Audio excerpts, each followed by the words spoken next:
Здравствуйте! В эфире передача News on Air. Мы расскажем и покажем вам самые интересные новости. В студии Юрий Осипов. Счастливое спасение. Сноубордист чуть не погиб под метровым слоем снега на горе в штате Вашингтон. К счастью для горе-спортсмена, неподалеку целину раскатывал лыжник, который приметил сноуборд бедолаги в снегу. Лопатой и руками парня достали из снежного плена.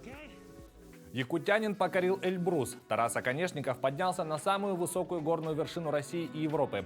Совершив восхождение в январе или марте, можно испытать свой организм в условиях значительной высоты и холода. Поэтому в это время в предгорьях Эльбруса можно встретить исключительно опытных спортсменов. Для тех же, кто присматривается к профессии альпиниста, лучше выбирать для первого эксперимента летний сезон. В селе Кундядя Нюрбинского улуса действует образцовый детский коллектив России «Танцевальный ансамбль Каскиль». Коллектив имеет большую историю и является победителем множества конкурсов, в том числе и международных. С ансамблем познакомился Руслан Ачиров.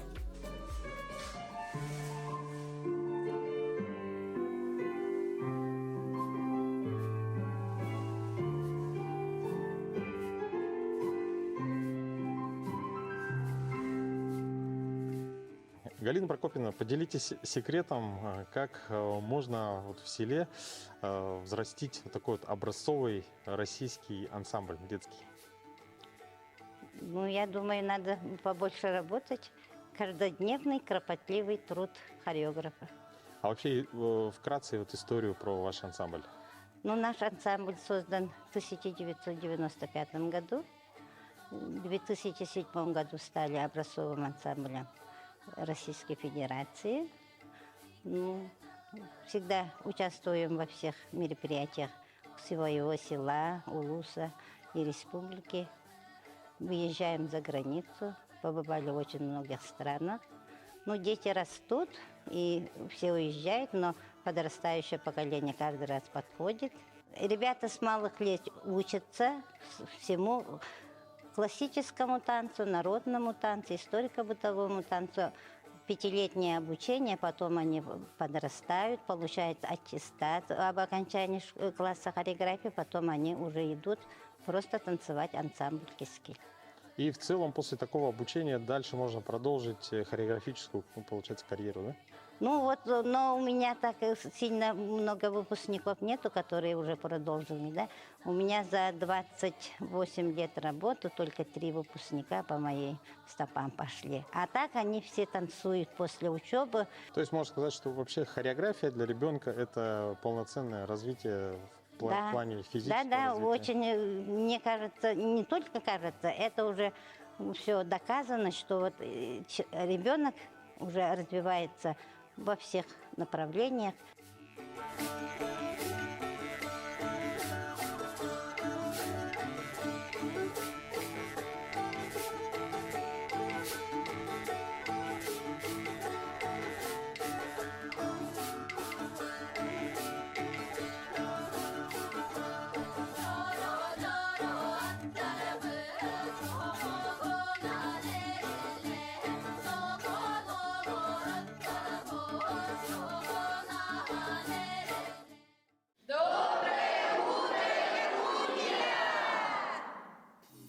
Вдохновить ребенка на создание проекта – дело непростое, но вместе с тем увлекательное. В Якутске продолжаются вторые юношеские научные чтения. Какие работы представили школьники и что вдохновляет их работать с космической темой, расскажет Надежда Саханская. В честь тех, кто стремится к вершинам наук. В честь тех, кто уже их достиг. В честь тех, кто находится в этом зале. Сегодня праздник открыт. Научно-техническое творчество молодежи – космический потенциал России. В Якутске продолжаются вторые юношеские научные чтения. Мероприятие направлено на популяризацию достижений отечественной и мировой космонавтики. Больше всего вдохновить ребенка на освоение профессии получится только у ее представителя. Так, российский космонавт Олег Артемьев встретился со школьниками Якутска, которые задали ему волнующие вопросы. Я поступал в МГТУ имени Баумана. Была встреча с космонавтом, почти то же самое, что мы сейчас делаем в республике Саха, в Якутске. Встречаемся 10 дней. И так получилось, что космонавт довольно-таки просто рассказывал про космос. И все, кто у него были на лекции, все так или иначе пытались стать космонавтами. У кого-то получилось, у кого-то нет, но все стали обладателями хороших профессий. Уже вторые по счету королевские чтения вбирают в себя лучшие методики педагогики. Так, на примере космонавтики заинтересованные в этой теме дети могут добиться больших успехов благодаря полному погружению в тематику исследования. Макеты космического пространства, различные корабли, спутники, модели Солнечной системы, а также подробная информация о том, как устроена фаза Луны. Эти работы сделаны детьми начальных классов. И эта выставка не единственное мероприятие в рамках вторых юношеских чтений. Конечно, детям снится рокот космодрома. С горящими глазами они представляют свои проекты перед широкой и уважаемой публикой. В этом году королевские чтения охватили школьников с 1 по 11 классы. Мы делали проект на тему музея Циолковского города Калуга. Мы с моей командой весной ездили в город Москву и город Калуга. И там проводили исследования? Да, мы ходили по музеям. Решил сделать, выбрал именно эту тему. Ну и вот. Я бы хотел на тему говорится про что? Какие именно упражнения и сравнивание ГТО, готов к трудовой обороне и сравнение характеристик и норм космонавта. Новацией этих чтений стало открытие медико-биологической секции, в которой школьники представляют научно-исследовательские работы, посвященные особенностям человеческого организма. А в целом мне очень все нравится. А сегодняшняя секция, вот сейчас медико-биологическая, это одна из самых востребованных секций на сегодняшний день. И не только у нас в стране, но вообще в мире. Я уж про космонавтику не говорю. Пожалуй, развивать направление инженерного образования и профориентации стоит именно со школьной скамьи, поскольку именно дети, познающие этот мир, принесут нам немало новых открытий. Надежда Саханская, Павел Пахомов, Григорий Охлопков. Якутск. 110 юных кикбоксеров сразились на республиканском турнире в Горном районе. Участники прибыли из Вилюйского, Нюрбинского, Намского улусов, Якутска и пригородов. На ринге выявили чемпионов и призеров в разделах фулл и лайт-контакт кикбоксинга. По итогам двухдневных баталий победителей в 33 весовых категориях наградили памятными медалями и призами. Республиканские турнирные призы Александра Яковлевича Григорьева, мастер спорта международного класса, проводится в Вилюйске 5-й раз.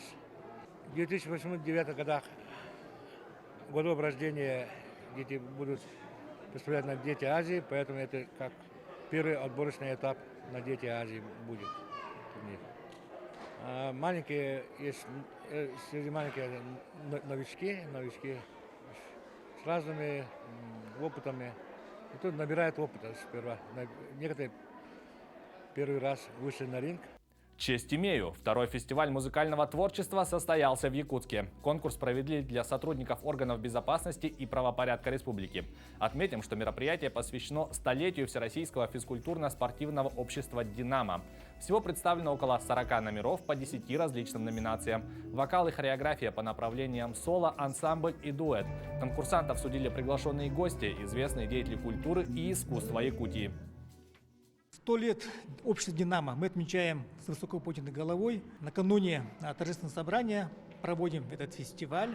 И лучшие коллективы, лучшие исполнители, которые будут удостоены гран-при и первых призовых мест, да, будут выступать у нас на торжественном собрании, посвященном столетию общества «Динамо», где будет награждение сотрудников, ветеранов, юных динамовцев.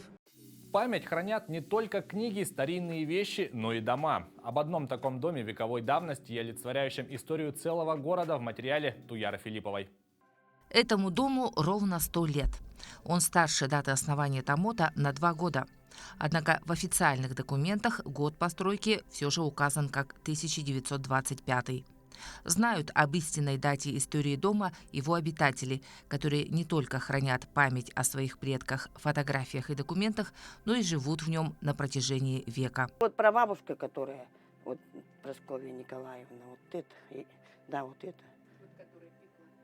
Да, вот здесь же была русская печка, ну, в 23-м году там, она пекла хлеб для этих старателей, для бригады. Ну, а это вот бабушка, их дочка, Это мой отец. Построил дом прадед Надежды Хоменко Андрей Поминов, старатель из Бодайбо, прибывший в эти края со своей женой за лучшей долей. В непролазной тайге начал рубить просеку и из этой же древесины строил дом. С этого дома и началась самая первая улица будущего Томота, улица Октябрьская. Почему-то, когда ко мне приходят гости, особенно которые давно живут в Каменных, говорят: ой, как у тебя тут так, совсем другая аура, деревянный дом. Но я тоже хотела вроде как закрыть, а потом думаю, нет уж, пусть будет деревянный. Хоть и так везде все закрыто, все это пластик, химия. Не только сам дом спустя 100 лет в хорошем состоянии, пользуются потомки до сих пор и придомовыми постройками. Ну, а тут ледник. Это раньше, когда не было холодильников, там возили лед с речки, заполняли там сруб деревянный, ну, именно из бревен, и эти сусеки. Сусеки забивали этим льдом, а потом уже летом хранили мясо, рыбу, там, ягоду. Ну, а сейчас мы только картошку летом храним, как чтобы она не выросла в дома в подполье. Не раз дети и внуки хозяйки предлагали Надежде Валерьевне переехать в более новое, благоустроенное жилье. Но, как говорит хозяйка, в родных стенах и дышится легко. Потом мама тут жила.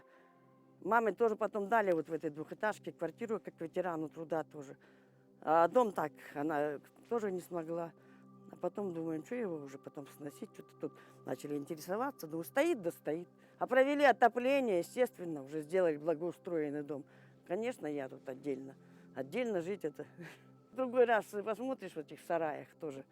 Думаю, надо как-то хоть то ли в музей отдать, то ли у себя музей сделать. Незаурядному характеру, смелостью и трудолюбию тех, кто осваивал в те трудные годы Южную Якутию и основал здесь город-сад, можно только позавидовать и восхищаться. Кстати, проект Томота родился всего за одну ночь. Автором его является нарком по финансам Якутии Алексей Семенов.